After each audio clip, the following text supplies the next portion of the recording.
Greetings, adventurers! I am King Midas because everything I touch turns to gold, and today, by request from my viewers on YouTube and Twitch livestreams, I bring you a guide on how to hunt shadow lions in the Narcian node. But beware, this guide is not for beginners nor for free-to-play players. You will definitely need a solid mastery setup, elixir rotations, perch up items, animation cancels, and much more. So, if you are just starting now, I recommend saving this video for when you are more advanced with hunting. First of all, if you want to do an effective matchlock hunt, you will need to hit critical backshots with a very high attack speed.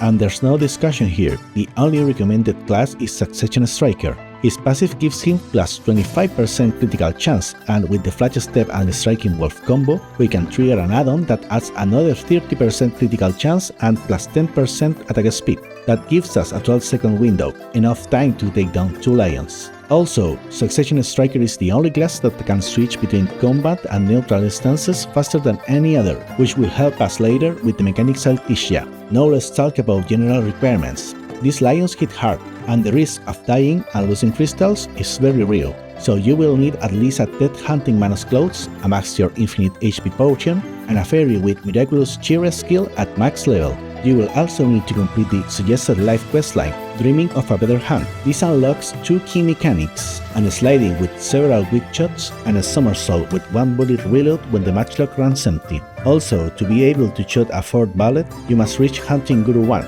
Yes, you heard that right, Guru 1. That's why I told you this isn't for beginners. If you are not Guru, you can power level by hunting rhinos in the same spot until you reach the required level. And don't worry, the same methods we'll see here will help you to level up quickly. Regarding gear, we'll use 2 different sets, one for gathering and one for killing. The gathering set focuses on mastery and gathering drop rate increase. It should consist of 10 or higher hunting manus clothes and tool, pre-owned accessories with the highest enchantment possible, a life alchemy stone with at least plus 10% gathering drop rate increase, 2 artifacts with an increase of plus 2% drop rate each, and the Yawning Hedgehog Lightstone combo with another plus 10% drop rate increase. On the other hand, the combat set focuses on maximizing damage against lions. It should include a plus 10 master matchlock, 2 rings with plus 3% crit damage enhancement, an alchemy stone with plus 4% or more attack speed, and 2 artifacts with the Deadly Strike Lightstone combo,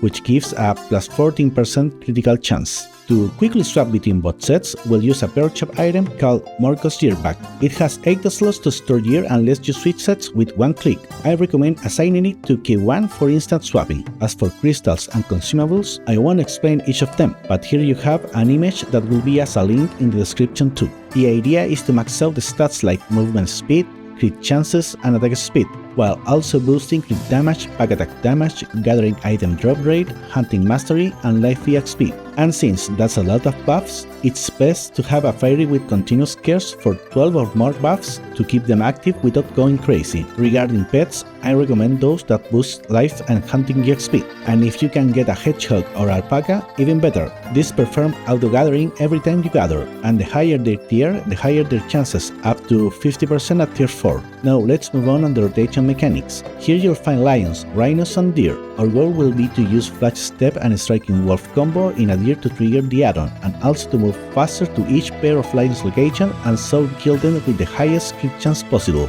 But first, it's crucial to fast equip the matchlock. The important detail is that it can only be equipped from a neutral stance. You can't be in combat. This creates a problem. If we use the add-on combo first and then try to shift the main weapon with tab key, we'll waste valuable seconds of the add-on in the shooting animation. To avoid this, we need an animation cancel. The trick is simple. From the attack stance, move back pressing the S key. While moving back, press tab key once to switch to neutral stance. Then release the S key and press 1 to switch set with Morcos Gearback. Now you can sprint toward the nearest lion while reloading your matchlock with the right-click mouse button. So, with the matchlock loaded and the 12-second add-on active, we are ready to attack. The main mechanic for always landing backshots is not to attack immediately, since lions might turn around. Wait until they start roaring after noticing you, because they can move during that animation. You'll recognize it when an exclamation mark appears above their heads.